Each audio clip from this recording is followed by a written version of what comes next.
Bonjour à tous, alors la vidéo du jour est totalement obsolète, donc du coup j'ai eu le temps de prendre une douche entre temps et puis on va en refaire une puisqu'il y a eu un gros mouvement depuis et une grosse news.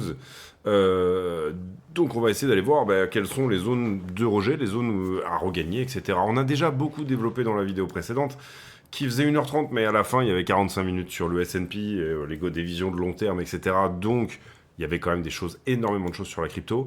Ces niveaux, on a déjà parlé, puisque c'est le but aussi de faire une routine, on a déjà parlé de toutes ces choses-là. Néanmoins, on va refaire une petite vidéo de mise au point sur les éventuelles zones à perforer. Allez, intro.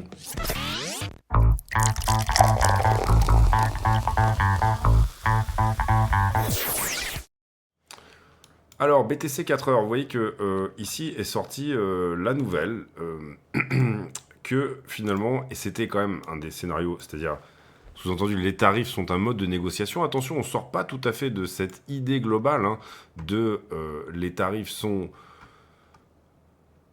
vont être mis en place, etc. Il va y avoir une guerre des tarifs, mais une pause est annoncée de 90 jours de la part de Trump. Donc ce bruit de couloir qui finalement avait été annoncé il y a de ça quelques jours était effectivement sur dans les tuyaux, mais finalement, ce qui s'est passé, c'est que Trump dit la Chine nous manque de respect à nous et à tous les marchés mondiaux. Donc j'augmente les tarifs de la Chine à 125% effectifs tout de suite. À un moment, nous espérons dans le futur proche que la Chine va réaliser que il s'en est fini d'arnaquer les États-Unis et les autres pays et que ça n'est plus acceptable ni soutenable. Basé sur le fait que plus de 75 pays ont finalement essayé d'appeler mes représentants, en incluant les départements du commerce, du trésor, etc., toutes ces choses-là, pour essayer de trouver une solution sur les tarifs. À ce moment-là, ce que je fais en gros, pour faire simple, c'est que j'autorise une pause de 90 jours et les tarifs réciproques qui seraient descendus pendant cette pause, j'imagine, à 10%. Donc tout le monde va prendre 10% dans les dents, sauf la Chine qui va prendre 125 parce qu'elle a été méchante. Alors on est toujours sur cette idée du gouvernement par Twitter. C'est pas là pour rassurer les marchés, cette histoire-là non plus, parce qu'on a une girouette en face, mais bien sûr, cette pause de 90 jours, il faut qu'elle se mette dans les prix. Donc du coup, on doit recouvrer certaines choses. On voit que d'une certaine manière, ici je vais pas refaire le tweet que j'ai envoyé il y a de ça quelques temps, mais globalement, en fait, ça permet à Bitcoin de venir poser la question à son ancien niveau. Ici, j'ai pris une charte propre, mais globalement, vous aviez ici un niveau 4 heures sur laquelle il pose la question. Pour le moment, il n'est pas du tout en train de le regagner. En 4 heures, on est juste en train de poser une question à ce niveau-là. Par contre, il casse la petite distrib qui était là, donc on peut imaginer qu'il va venir faire un tour sur la distrib plus importante. La distrib plus importante étant, bien évidemment, la distrib weekly. C'est la distrib de la grosse structure. S'il arrive à nous péter ça, c'est fantastique, bien évidemment. Il y aura une première question à ce moment-là, s'il arrive à nous péter ça, qui va être posée, je dirais, sur la zone des 84, qui est un petit peu le point de contrôle de tout ce qu'on a vu se mettre en place depuis un petit mois. C'est-à-dire que c'est un endroit où il y a eu de l'achat, il y a eu de la vente. 82,5, pardon, légèrement. Alors je prenais 84 parce que peut-être qu'on était plus par là. Voilà. Depuis le dernier move, non, c'est ça, 82, 83, globalement, voilà, dans cette zone-là. Là, c'est là qu'on risque de rejeter. Comme on l'avait dit, ici, quand on a dégueulé là-dessous et qu'on est revenu, on a dit attention au rejet à 96. Pour moi, c'est les deux endroits importants. On a bien évidemment une résistance importante autour des 88 dorénavant. Et vous comprenez que là, d'une certaine manière, donc là, je vous montrais 96, qui est le point finalement de toute la descente, la structure. Donc voilà les trois endroits, je dirais, où il faut quand même zioter un peu l'histoire parce que ça peut rejeter sur ces zones. À savoir que si on les met là sur la chart, on a dit, j'irai légèrement au-dessus de 83. Ensuite, on a dit 88, qui est une résistance par là, pardon. Et bien évidemment 96. Voilà les trois endroits où si vous êtes en trade sur cette structure de retournement, il faudra bien évidemment se dire qu'il est intéressant de prendre des profits. Et ensuite, vous avez au-dessus de 100 000, globalement 98, les points de rejet qui sont les plus hauts, ici 103, entre 98 et 103. Mais globalement, voilà les trois endroits où il faudra faire gaffe. On voit que sur la charte, 83 est matérialisé un peu plus bas, c'est-à-dire que c'est le niveau à peu près actuel, hein, sur lequel il pourrait y avoir inversion de polarité. C'est-à-dire que, typiquement, vous avez ici, par exemple, une épaule tête-épaule, ici. Hein. Pour le moment, on a touché la target, donc bon, en soi, c'est pas tellement un problème de réintégrer. On a déjà posé la question une première fois ici, au 80 et quelques. Là, ouais, 81 000. Là, on est en train de reposer la question une nouvelle fois. Dans quel UT je peux considérer qu'on a pété cette résistance et donc qu'on n'a pas inversé la polarité, enfin que ça a rejeté une fois mais que l'inversion de polarité est passée grâce à cette news, bah, c'est ce qu'on va regarder un petit peu en ce moment. On voit déjà ici qu'il y a un petit quelque chose plutôt sur 79,5 sur le 4 heures. J'essaie de trouver quelque chose dans une time frame plus petite. Un peu plus haut, 80 000 sur le 1 heure qui est plutôt propre, c'est-à-dire qu'il y a à peu près tout qui touche, donc ça c'est pas mal. Voilà, là, dans cette zone-là, vous le voyez ici, ben, on touche 1, 2, 3, on touche presque là, hein. C'est dommage qu'on ait ces deux petites... voilà, ça aurait été encore mieux de toucher dans le passé. Hein. Donc voilà, pour moi, le rapport de force, il va se faire ici, c'est-à-dire si jamais on arrive à s'installer. Alors, c'est pas une science exacte, mais globalement, au-delà de ce niveau 1 heure, c'est-à-dire que la prochaine heure n'est pas un rejet, ici, et la prochaine heure fait un hard closing, c'est-à-dire arrive à faire une ouverture et une clôture en 1 heure au-delà de ce niveau, et ben c'est très très propre. Le point de contrôle ici, vous le voyez, alors on va essayer de zoomer un peu plus et d'avoir... dont je vous parlais, donc à 82 800. Je vais essayer de zoomer encore un petit peu, histoire d'avoir un peu plus d'antériorité. Voilà, globalement, là, je pense que c'est satisfaisant. En gros, ici, on prend, depuis l'événement majeur, c'est-à-dire, qu'est-ce qui s'est passé depuis qu'on a capitulé sous 90 000, d'accord. Vous voyez que ce node commence quand même à trouver un petit peu de volume, je dirais, sur la zone des 88 500 et légèrement en dessous 81,8, c'est-à-dire typiquement là où on vient juste d'aller. D'accord. Donc on est déjà en train, pour moi, hein, c'est mon avis, de poser la question à cette inversion de polarité. Va-t-elle subsister, comme elle a fait par ici, ou alors va-t-elle casser, s'installer au-delà de 79 881, donc regagner dans une UT 1 heure, hard closer les 80 000 $, peut nous donner pas mal d'informations. J'ai expliqué dans la vidéo pas mal d'informations que ça va être le cas, c'est-à-dire qu'on va à minima se réinstaller dans le range précédent. Et le range précédent, finalement, c'était quoi? C'était 82 vers 88, hein, en tout cas dans sa petite UT. Vous voyez qu'ici, c'était un peu une temporisation. On avait déjà dévié en dessous, on a dévié encore plus en dessous. Il faudra après s'affranchir des 88 000 $ pour pouvoir finalement reposer la question aux 90. Attention à quelque chose de pas très joli qui pourrait aussi être un scénario qui soit que effectivement, donc du coup on refuse sur le point de contrôle les 84. Ici, imaginez que on l'a peut-être pas encore sous les yeux, mais globalement il y avait un scénario assez fort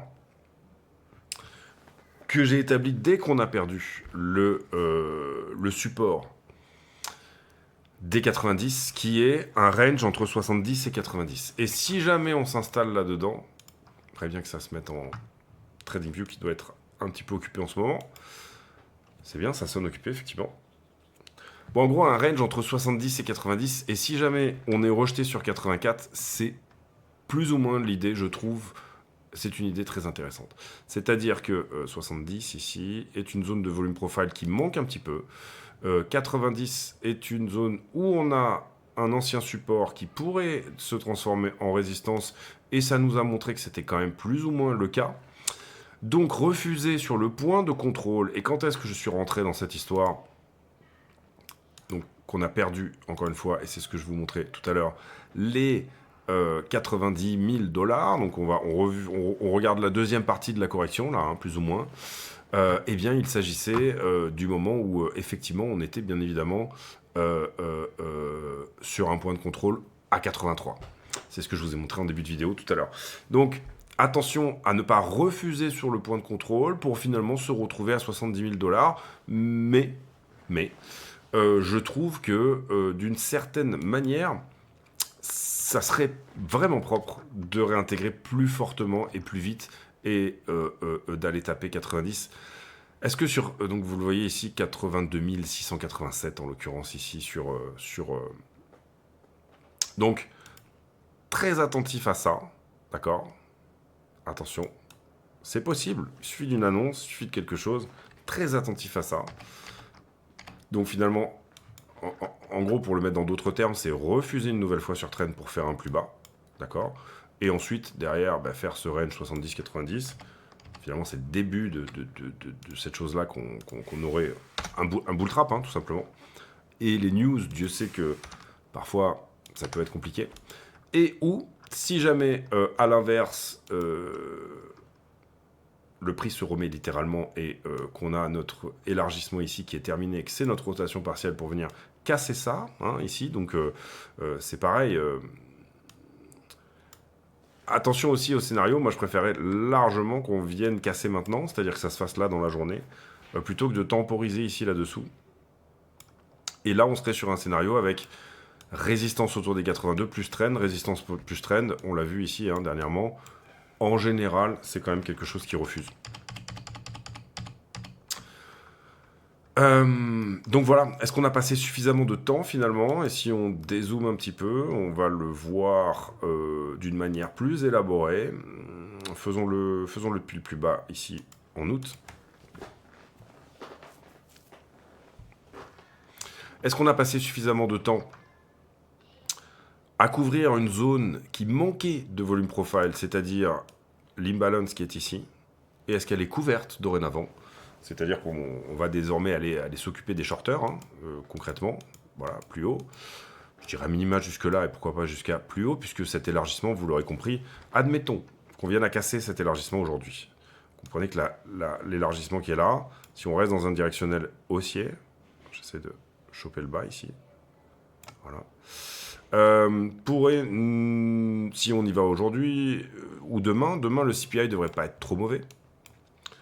Nous donnerait une target, pardon.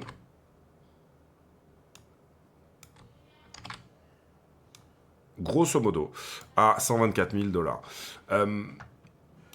Donc la question qu'on se pose ici, c'est 1.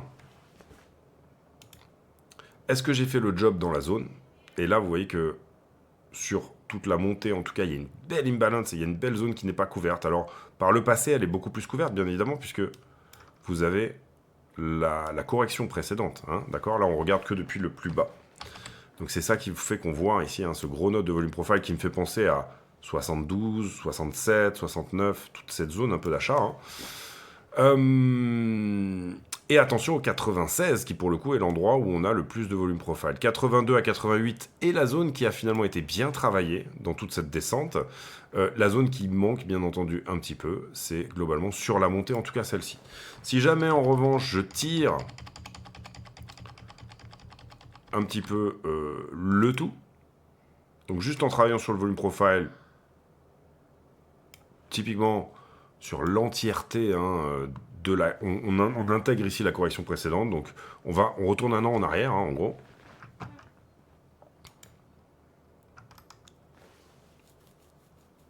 Puisque globalement, vous comprenez qu'on est à peu près au même niveau qu'il y a un an, hein, finalement.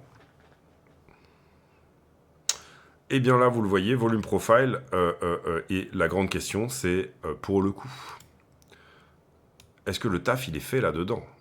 D'accord est-ce qu'au travers de tout ça, on a déjà fait le taf? Ou alors est-ce que c'est vraiment quelque chose qui se situerait entre 90 et 70 qui va se mettre en place? Et je pense que le point de contrôle est dans cette structure-là, donc 96 étant le point de contrôle où on a rejeté malheureusement ici. Là, on a posé une première question. Et la deuxième question qu'on a posée, elle se trouve, pour moi, voilà, sur ce deuxième node de volume profile qui correspond au point de contrôle des short-term holders. C'est-à-dire, dans l'avenir le plus petit, le moins proche, le moins violent, le plus trader, en fait, hein, finalement, puisque les short-term holders, vous comprenez que c'est des traders, c'est beaucoup plus des traders que des investisseurs. Eux sont sous l'eau depuis finalement 83 000 $. Est-ce qu'ils ont suffisamment abdiqué là-dedans? Est-ce qu'ils sont en train là de racheter? Est-ce qu'ils vont racheter plus haut? Quelle va être la psychologie des gens qui ont été sous l'eau déjà depuis un certain temps? Est-ce qu'ils se sont affranchis de ce marché? Est-ce qu'ils veulent en sortir, etc. Est-ce que finalement, aujourd'hui, d'autres personnes ont tellement été sous l'eau dans ces zones-là qu'elles vont abdiquer sur trend et continuer à distribuer, ou alors est-ce que cette pause sur les tarifs va être l'événement qui va permettre au prix de dégager par le haut. La nouvelle quand même importante également dans tout ça, et ce que je surveillerai, j'ai beaucoup parlé des TLT dans la dernière vidéo, qui est très longue, hein, mais à la fin je parlais beaucoup des TLT et des taux à 10 ans aux USA. Ça va être extrêmement important de voir si la confiance revient dans la dette américaine, parce que là, en l'occurrence, on a eu quelque chose de pas tout à fait normal sur la journée dernière, sur la journée d'hier. C'est que, en fait, dans un moment où le marché est passé risque off, il aurait dû acheter du bon du trésor et de la dette américaine.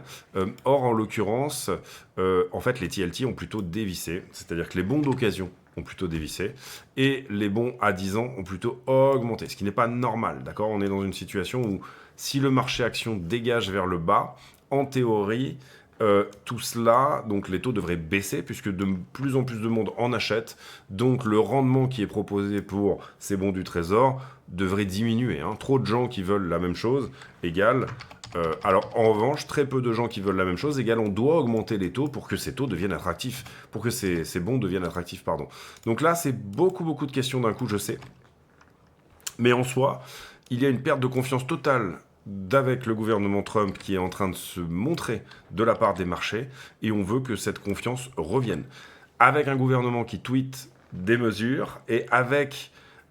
cette notion de la girouette et d'incertitude, les marchés sont pas forcément en train d'aimer ça. Est-ce que c'est le début de quelque chose ou pas? C'est des questions dont on peut effectivement se poser. Pour moi, le CPI de demain sera bon. Donc dans ce contexte-là, je pense qu'on est moyen terme, en tout cas, potentiellement, qu'on va peut-être casser cette trend sur Bitcoin, donc à la diminution. Maintenant, je voudrais pas non plus que des choses systémiques se mettent en place sur le marché américain. On peut imaginer également ici que ce sont les Chinois qui vendent leur TLT parce que ils n'ont pas envie d'être exposés sur les États-Unis. Maintenant, est-ce qu'ils ont fini? Où ça en est? Est-ce que les Japonais vendent aussi? Est-ce que les Européens vendent leur dette américaine? Est-ce que tout le monde est en train de dire tu nous as un peu pété les couilles, donc finalement ta dette, tu vas pouvoir, excusez-moi le terme, hein, mais te la mettre bien profond dans le cul? C'est une question qu'on peut se poser. Donc, voilà un peu l'idée. Deux choses possibles là-dedans. Encore une fois, élargissement terminé, on monte à 125, et attention, voilà, on voit quand même de plus en plus se dessiner, en tout cas je trouve, ici 1, 2, 3, 4, et pourquoi pas une 5. En général, les biseaux n'aiment pas trop les rotations partielles, donc pour le coup, c'est élargissement ou biseau, c'est un peu la question à se poser, est-ce que ça fait partie du truc ou pas? Et également, on peut pas totalement, pour parler un peu plus long terme, mais on peut pas totalement... dégager cette idée d'un mégaphone. Elle est un peu dégagée au sens où c'est pas très propre sur le départ, c'est-à-dire que là, en gros, un mégaphone, on l'aurait plutôt aimé qu'il tienne un peu ces lows là ici. Voilà, ça c'est moins propre en l'occurrence. Moi, j'aime bien quand c'est propre. Mais cette idée d'un mégaphone, ça voudrait dire quoi? Ça voudrait dire je tape. À ce stade, hein, on a parlé des 120, admettons qu'on y aille assez vite, hein, ces zones-là, et soit je refuse, soit je casse. Mais en tout cas, assez souvent, si on voit les choses comme ça, il serait éventuellement possible de faire 130, 140, /95, plus haut. Pour le moment, très tôt pour en parler. Est-ce qu'on est excessivement shorté sur ces zones? Oui. Est-ce que ces shorts ont pris massivement profit? Oui. C'est-à-dire qu'on a perdu du monde sur la route dans toute cette descente, tout simplement parce que aujourd'hui, malgré une diminution très impressionnante du prix, on est à peu près au même niveau de funding que ce qu'on était quand on était là. Là, on était un petit peu en surchauffe, mais pas beaucoup. Et c'est la même chose là. Donc on a descendu du prix, mais les shorts, ils ont pris leur profit sur la route. Il en reste. Est-ce qu'on vient chercher les traders de position? Si on vient chercher les traders de position, il faut bien imaginer que on parlerait de traders qui sont en position depuis 5 mois. 4 mois, pardon. 20 janvier vers 4 avril. 4 mois. C'est-à-dire qu'on irait chercher les traders de position. D'accord, vraiment, on est ici, on vient chercher les traders swing. d'accord? Grosso modo, je dirais depuis février, hein, ça c'est un bon mois de prise de position. C'est la deuxième partie de la structure que je vous ai montrée, qui est celle qui trouve son point de contrôle à 82. Venir reclaim 96 veut dire chercher tous les traders de position, donc venir chercher quelque chose au-dessus du prix, d'accord? Ici, on s'en rappelle, target de l'élargissement. En l'occurrence, si on casse bientôt, ici j'ai repris une charte différente, donc là j'avais parti du principe que on casserait à peu près dans ces eaux-là. Si jamais on casse bientôt, ici ça l'augmente très légèrement, c'est-à-dire que ça la ramène à peu près sur cette zone ici des 120 000 $. J'ai dit 126 tout à l'heure, voilà, ça dépend un peu de comment on place les choses, etc. Bien sûr. Ensuite, ben voilà, je pense pour cette vidéo, est-ce qu'on fait un point Ether on l'a fait assez longuement dans la vidéo précédente. On va juste regarder les niveaux qu'il arrive à reclaim. Grosso modo, Ether, il s'est affranchi de sa trend la plus agressive. Pour le moment, c'était très agressif. La structure est mignonne au travers de ce W ici. Pour le coup, déjà passé 15 minutes au-dessus de ce niveau. Et vous voyez que pour le moment, c'est pas le cas.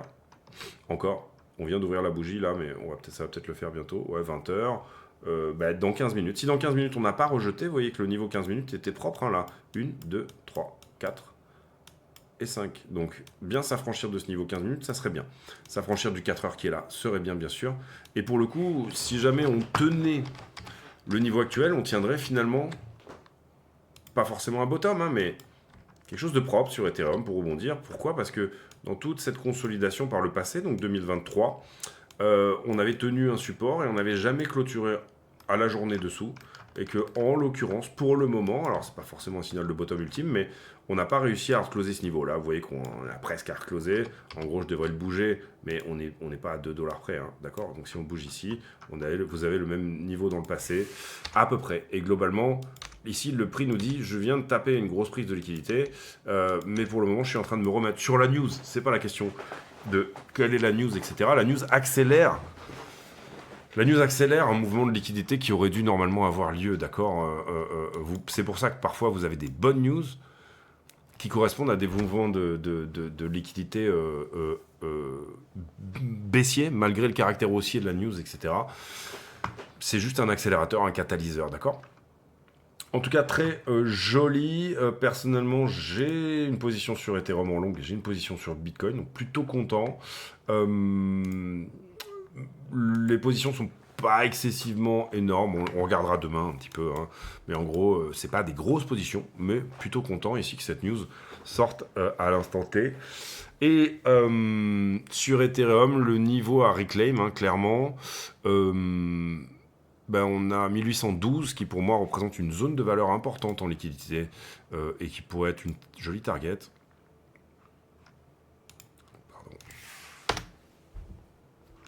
Et après, je vous laisse tranquille, parce que pour ceux qui ont regardé la première vidéo, ça fait beaucoup. Mais en gros, Ether a un truc à faire à 1850, clairement, sur le weekly, ne serait-ce que sur la semaine, la liquidité de la semaine, il a un truc à revenir chercher dans ces zones-là. Et là, actuellement, il est déjà sur une zone autour des 1600 où il est en train de croquer, d'accord? Il peut rejeter là, si ça serait extrêmement baissier qu'il rejette là, bien sûr. Sinon, je pense que 1850 est une jolie target dans un premier temps, donc à peu près sur ces zones-là. Vous avez d'autres liquidités de traders de position, comme les mêmes que je vous ai montré à peu près sur Bitcoin. Et globalement sur Ether, ce sont des chiffres ronds à chaque fois. 2000, 2005, 3005. C'est facile. Comme ça au moins, c'est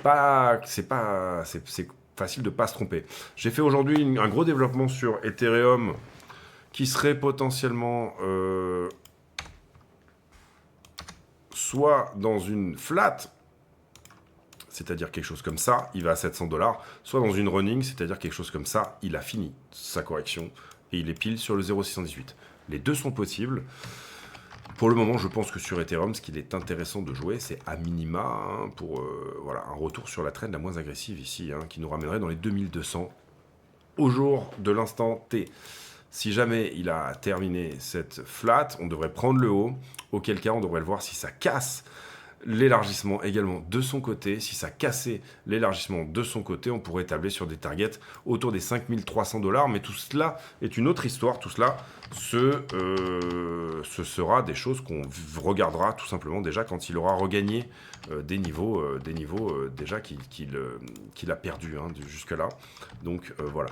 Globalement et également sur Ethereum, imaginons, je dis bien imaginons, qu'Ethereum passe son mois d'avril bien à la hausse. Si on reclaim, et ça sera pour le coup une information importante, le niveau monthly qui est ici, à savoir 2200, si à la fin d'avril, Ethereum est passé au-delà des 2200, on peut imaginer juste une prise de liquidité ici en monthly. Donc du coup, ça sous-entend que Ether retournera vers le haut. Sous-entendu, ce que vous avez sous les yeux, c'est un range de 2000 à 4000 $, duquel a été purgée la liquidité en bas. Il s'agirait maintenant d'aller purger la liquidité en haut, à savoir au-delà des 5000 $. À voir si ces choses-là se mettent en place réellement. Pour le moment, on est juste sur 3 mois de pause, encore une fois, sur les tarifs et un potentiel bon CPI demain qui, pour moi, n'est pas dans les prix. Maintenant, la guerre des tarifs était déjà fortement abordée. Attention, Trump n'a pas dit « je ne mettrai plus de tarifs », etc. Par contre, il a compris que ça faisait un petit peu mal au pays et à tout le reste, et peut-être à sa cote de popularité, et peut-être à pas mal de choses. Donc, première info, c'est ça. Deuxième info, c'est attention, les marchés ont perdu la confiance dans Trump et ce gouvernement Twitter, et d'une certaine manière, pas génial. Et 3, qu'est-ce que va faire Powell? C'est-à-dire que là, pour le coup, pause sur les tarifs de 3 mois. Oui, c'est haussier sur l'instant T. Est-ce que le marché est en train de pricer énormément de tarifs, etc. Toutes ces choses-là. Est-ce que vraiment ça se détériore? Et du côté de Powell, qu'est-ce qu'on va avoir? Puisque d'une certaine manière, en tout cas dans la finance, c'est quand même plus lui le patron que Trump, en grande partie. On se retrouve demain pour une nouvelle vidéo. D'ici là, portez-vous bien. À très bientôt. Ciao, ciao. Mettez un like, c'est super important. J'ai pris le temps de refaire une vidéo à nouveau parce que je sentais que, non pas qu'elle soit hors sujet, parce que la mienne a abordé toutes ces choses-là, littéralement. C'est-à-dire qu'elle disait, c'est de l'esbrouf, les tarifs. C'est pas tenable d'aller, même les 125% sur la Chine ne sont pas tenables. Ça n'est pas possible. Donc c'est de l'esbrouf, littéralement. Maintenant, c'est de l'esbrouf qui fait mal, donc on est obligé de regarder, bien évidemment, jusqu'où elle peut faire mal. Il y a de la liquidité en haut, mais on est en train d'en perdre sur le chemin, puisque, encore une fois, on a des shorts qui ont pris des profits sur zone. 3, attention à ce genre de bonne news qui fait des grosses fusées de distribution. Voilà, c'est vraiment les choses dans lesquelles je dirais, faites attention, c'est-à-dire... Si vous êtes rentré sur des bottoms et que vous êtes en train de faire un max d'oseille, n'hésitez pas à prendre des profits sur les endroits que je vous ai montrés, parce que tout simplement, vous ne savez pas de quoi demain est fait, et que d'autant plus et encore plus, dans un gouvernement Twitter, on ne savait pas quel sera le tweet de demain. Zone cruciale, donc on l'a dit, 90, 96, 83, en gros 88, 90, 96, 83... Mon avis et mon scénario privilégié, c'est une belle news. J'aimerais que le CPI de demain soit beau. Sinon, j'aime pas trop la config. On a fait un nouveau plus bas. On a un double low, un equal low. C'est-à-dire, on a ici une belle structure de retournement en W. C'est une structure 4 heures / daily. Autant lui faire confiance. Maintenant, attention au rejet comme ça. D'accord? Mais... c'est mignon, très mignon. Ok, on se retrouve demain. Portez-vous bien. Ciao, ciao.